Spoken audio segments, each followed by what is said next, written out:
حضور غوث اعظم رضی اللہ تعالیٰ عنہ حج کے لیے جا رہے تھے. آپ نے جب سفر کا ارادہ کیا تو ہر گلی سے ہر چوک سے لوگ نکلنے لگے آپ کی زیارت کے لیے.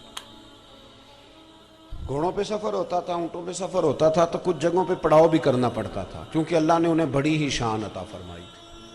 کچھ لوگوں کا نام جانے کے بعد ہوتا ہے, کچھ ایسے شاندار ہوتے ہیں کہ زندگی میں بھی کیا ہی بات ہے, زندگی میں بھی ان کی جو اللہ تعالیٰ انہیں وقار دیتا ہے وہ اپنے خاص فضل سے عطا کرتا ہے.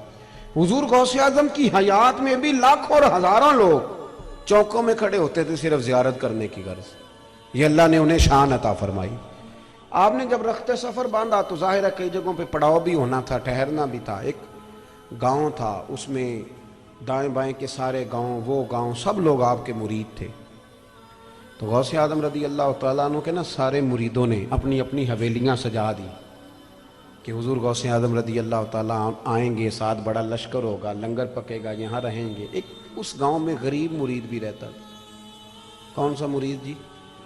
جی, غریبوں کے لیے ٹائم مخصوص ہوتا ہے پیروں کا, مریدوں کے لیے سر عام, امیروں کے لیے سر عام ملاقات ہوتی. ان کو کہتے ہیں تو ابھی آ گیا ہے, تو جمعرات والے دن سویرے 8 بجے آ. یہ مخصوص ہوتا ہے. حالانکہ غریب تو ورکر بنتا ہے, وہ تو بڑے کام کرتا ہے, اس کو اگر آپ قریب کریں گے تو بڑی جگہوں پہ وہ فائدہ دے گا. حضور غوث اعظم رضی اللہ تعالیٰ عنہ غریب مرید تھا آپ کا. وہ کہتا ہے میری ایک کی بیٹی تھی, وہ بھی جوان تھی, اور میں اتنا غریب تھا کہ میرے پاس گنجائش نہیں تھی کہ شادی کر سکوں.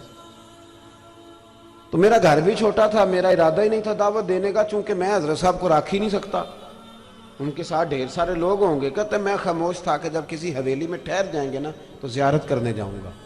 چپ کر کے اندر بیٹھا تھا. مجھے تو تب پتہ چلا, یہ شیخ محقق نے لکھا ہے اس کو, زبدۃ الاثار. کہتے ہیں پتہ تب چلا کہ جب میرے دروازے کے آگے شور شروع ہوا. ادھر دیکھیں میری طرف, دروازے کے آگے. کہتے ہیں جب نعرے لگنے لگے, غوث اعظم کا ذکر ہونے لگا, تو میں نے جھٹ سے دروازہ کھولا تو شیخ عبد القادر جیلانی میرے دروازے پہ کھڑے تھے.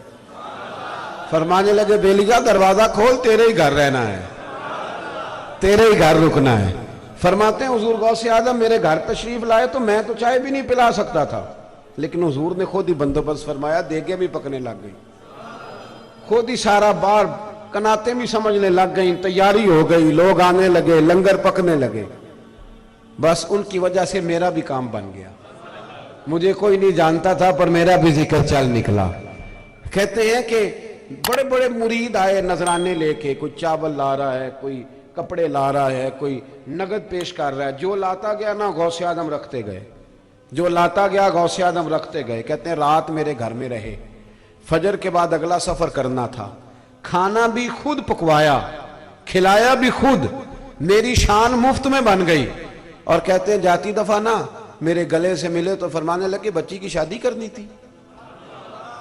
اس کو کہتے ہیں غریب نواز, اس کا معنی ہے لاجپال. یہ ہے وہ لفظ. کہا شادی کرنی تھی, پریشانی تھی. کہا حضور ہاں. فرمایا یہ جتنا مال آیا نا سارا تیرا ہی ہے, خوشی سے بچی کی شادی کر, کوئی پریشانی کی ضرورت نہیں. وہ کہتے ہیں ایک دفعہ میرے مرشد اقراد گھر میں رہ کے گئے, میری تو ساری غریبیاں ہی دور ہو گئی. میرے تو سارے کیا کہا تھا مولانا حسن رضا نے, مولانا جمیل الرحمان نے, خدا کے فضل سے ہم پر ہے سایہ غوث اعظم کا, اور ہمیں دونوں جہاں میں ہے سہارا غوث اعظم کا. بھائی 3 باتیں آپ کی خدمت میں عرض کی. ایک تو سوچیں صاف, بالکل کلیئر, چھوڑ دیں بدگمانیاں کرنا. یا ایھا الذین آمنوا اجتنبوا کثیرا من الظن ان بعض الظن اثم. چھوڑ دیں برا سوچیں, اچھا سوچا کریں. اچھی سوچ سے بندہ صحت مند رہتا ہے اور معاشرہ بھی صحت مند ہوتا ہے. اچھا سوچیں. اور دوسری بات یہ کہ دین کا جب کام, ہم ذاتی کام سارے محنت کے ساتھ کرتے ہیں, جد و جہد, اور دین کا کام بڑا ٹمپریری سا, عارضی سا, اور پڑھ لیا کر نماز, کہاں لے جانے ہیں پیسے, یہ دعوت دے رہے ہیں, یہ دعوت. سامنے والا کہتا ہے جب موج کر, تو نے اپنی پڑھنی ہے, میں نے اپنی پڑھنی ہے. ہمارے ایک بزرگ سے کسی نے کہا تھا دین کی تبلیغ کیسے کرنی چاہیے, تو فرماتے تھے جیسے ادھارے پیسے لیتے ہو. کہا وہ کس طرح؟ فرمانے لگے پہلے بندے کو سائیڈ پہ بلاتے ہو, وہ ٹیلی فون پہ پوچھتا ہے کیا کام ہے, کہتے نہیں فون والی گل نہیں, پھر اس کو سائیڈ پہ لے جاتے ہو, پھر مجبوری سناتے ہو, روتے ہو, اور پھر پکی قسمیں اٹھاتے ہو کہ وقت پہ واپس بھی کر دوں گا. اس طرح کا ماحول بناتے ہو کہ وہ مان ہی جائے. فرمانے لگے اپنے حق میں قائل کرنا ہے تو یہ انداز ہے، اور جب اللہ رسول کے حق میں قائل کرنا ہو پھر پرواہ کوئی نہیں، پڑھ لیا کر، نماز آ جایا کر۔ تیسری بات یہ میرے عزیز، تھوڑا سا نا ضروری تو نہیں کہ بہت بڑا آدمی آئے گا تو کسی غریب کا خیال رکھے گا، اپنے نالائق بچے پہ جو اتنے پیسے خرچ کرتے ہو اور وہ نہیں پڑھتا تو جو ہمشیرہ کا لائق ہے اس پہ ہی تھوڑے خرچ کر لو، چلو وہی کچھ کر جائے۔ ہم نے کوئی ضروری ہے کہ پلٹ پلٹ کے اسی جگہ پہ سر پھوڑنا ہے جہاں سے خون ہی برآمد ہو؟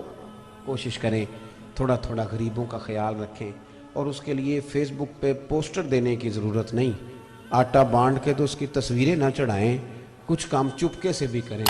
جو چیزیں زیادہ قیمتی ہوتی ہیں ان پہ لوگوں کی نظریں نہیں پڑنی چاہیے، نظریں پڑ جائیں تو نظر لگ جاتی ہے۔